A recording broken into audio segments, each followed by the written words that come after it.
আচ্ছা, আমি এসেছি এখানে প্রত্নতত্ত্ব অধিদপ্তরের আয়ত্তাধীন যে সমস্ত প্রত্নতত্ত্ব স্থাপনাগুলো রয়েছে সেগুলি সরেজমিনে দেখতে চাচ্ছি। কারণ সপ্তাহের অন্যান্য দিন সময় পাই না।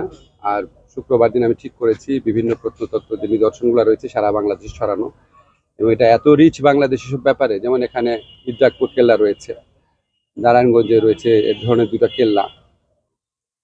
এই কেল্লাগুলোকে আমরা, লালবাগ কেল্লা সহ এই কেল্লাগুলোকে আমরা ওয়ার্ল্ড হেরিটেজ সাইটে অন্তর্ভুক্ত করার জন্য চেষ্টা করছি। ভাবছি এখানে সংরক্ষণের প্রয়োজনীয়তা কী কী আছে, এই অবস্থাটা নিজের স্বচক্ষে না দেখলে সংরক্ষণের যে নীতিমালা আমরা ঠিক করবো, প্রায়োরিটি ঠিক করবো, এটা ঠিক করা যাবে না। এই জন্য আজকে এসেছি। তো আমার মনে হয়েছে এই ব্যাপারে আমাদের নজর দেওয়ার সময় এসেছে। ধন্যবাদ স্যার। একটা প্রশ্ন করি স্যার। প্রশ্নটা হচ্ছে, আমাদের মুন্সিগঞ্জে এই প্রত্নতাত্ত্বিক যে স্থাপনার যে ইয়াগুলো রয়েছে আপনার, যেগুলো আমরা বিভিন্ন সময় উদ্ধার করা হয়েছে, আমরা আমাদের এই মুন্সিগঞ্জের এইতে উদ্বোধন হওয়ার পরও আমরা আমাদের এখানে মুন্সিগঞ্জের কোনো কিছু আমরা পাইনি কখনো। আমরা দেখি জাদুঘরে মুন্সিগঞ্জের অনেক নিদর্শন পাওয়া যায়, কিন্তু মুন্সিগঞ্জে এগুলি নাই। এই বিষয়ে আসলে কোনো পদক্ষেপ নেওয়া হবে কিনা, এবং যেগুলো উদ্ধার করা হয়েছে সেগুলো আসলে কোথায় আছে, কিভাবে আছে, সেই বিষয়গুলো আমরা জানি না। এই বিষয়ে স্যার আপনি কি বলবেন?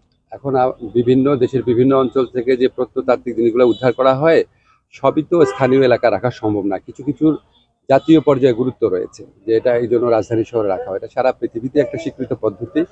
আর যে সমস্ত জায়গা বেদখল হয়েছে এই সমস্ত প্রত্নতত্ত্বের, এসব ব্যাপারে আমরা খুবই কড়া পদক্ষেপ দিব। আমি যে সরেজমিনে পরিদর্শনে আসছি, সেটারও একটা পার্ট হিসাবে আছে। ভালো থাকবে। এলো ভিশন মুশকিল আসান অফার। যে কোনো ব্র্যান্ডের পুরনো ফ্রিজ নিয়ে চলে আসুন ভিশন শোরুমে আর নিয়ে যান নতুন ভিশন ফ্রিজ 20% পর্যন্ত ছাড়। আপনারা দেখছিলেন নজরুল, তিনি ইতিমধ্যেই একজাকপুর যে কেল্লাটি রয়েছে সেই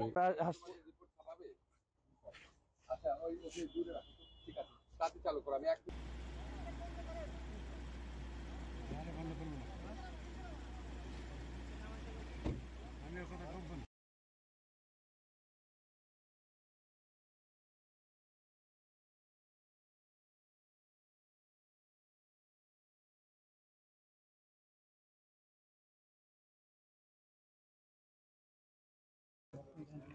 भैया